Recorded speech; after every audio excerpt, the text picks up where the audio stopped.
Beaucoup de femmes à travers le monde vivent une épreuve quotidienne en luttant contre le cancer.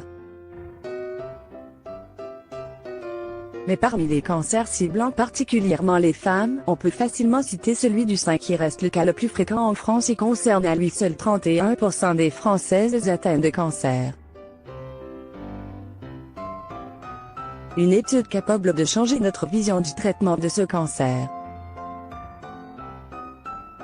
Une étude récente réalisée à l'échelle internationale et rapportée par le New York Times serait capable de changer le traitement réservé au cancer du sein, puisqu'elle prouve que beaucoup de femmes aujourd'hui atteintes du cancer du sein et suivant des séances de chimiothérapie selon les règles en vigueur n'en ont pas vraiment besoin.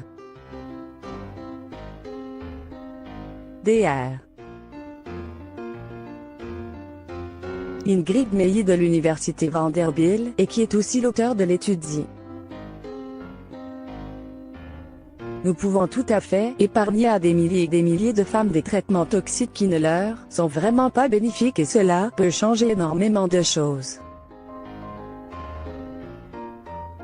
L'étude a en effet révélé que des tests génétiques sur des échantillons de tumeurs permettent de déterminer si une patiente peut être dispensée en toute sécurité de la chimiothérapie et si elle ne devrait donc prendre qu'un médicament qui bloque l'activité de l'hormone estrogène ou qui empêche sa production dans le corps. Le tamoxifène, un inhibiteur des hormones ainsi que d'autres médicaments semblables connus sous le nom d'endocrinothérapie représentent désormais une partie essentielle du traitement pour beaucoup de femmes, puisqu'ils réduisent drastiquement les risques de récidive de la maladie ainsi que les risques de décès. Larry Norton du Memorial Sloan Kettering Cancer Santé à New Yorker, bien que n'étant pas lui-même l'auteur de l'étude, participait à celle-ci. Des progrès très encourageants Dr. Il dit d'ailleurs à ce sujet: je pourrais enfin regarder les gens dans les yeux et leur dire, nous avons analysé votre tumeur, vous avez un très bon pronostic, et vous n'avez en fait pas besoin de chimiothérapie. C'est tellement une bonne chose de pouvoir dire pareille chose à quelqu'un. De tels résultats concernent visiblement environ 60 000 femmes par an aux États-Unis selon le Dr. Joseph Sparano du Centre médical Montefiore à New York et dirigeant de l'étude. Les résultats indiquent que nous pouvons dorénavant épargner la chimiothérapie à environ 70% des patientes, qui sont des candidats potentiels en fonction des caractéristiques cliniques qu'elles présentent.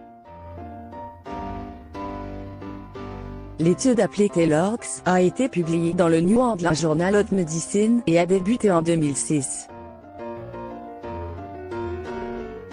Son financement a été pris en charge conjointement par les gouvernements américains et canadiens ainsi que par des groupes philanthropiques. Sachant que Genomic Health, la société responsable des tests génétiques, a contribué au financement à partir de 2016. Une très bonne alternative, mais pas sans risque. La chimiothérapie peut certes sauver des vies, mais comporte beaucoup trop de risques qui rendent le fait de l'éviter bien souvent préférable, surtout s'il n'est pas nécessaire.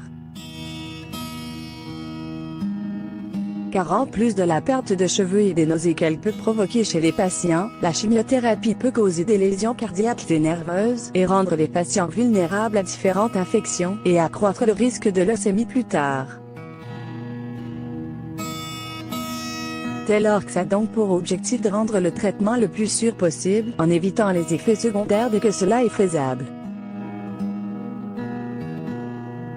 La thérapie endocrinienne quant à elle n'est pas exempte d'effets secondaires désagréables pouvant inclure des bouffées de chaleur et d'autres symptômes semblables à ceux de la ménopause, ainsi que des douleurs articulaires et musculaires et une prise de poids. Il est d'ailleurs important de souligner que le tamoxifène peut augmenter les risques d'apparition d'un cancer de l'utérus.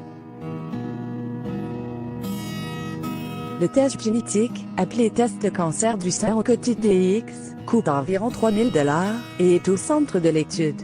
Bien que d'autres tests similaires existent, celui-ci demeure le plus utilisé aux États-Unis.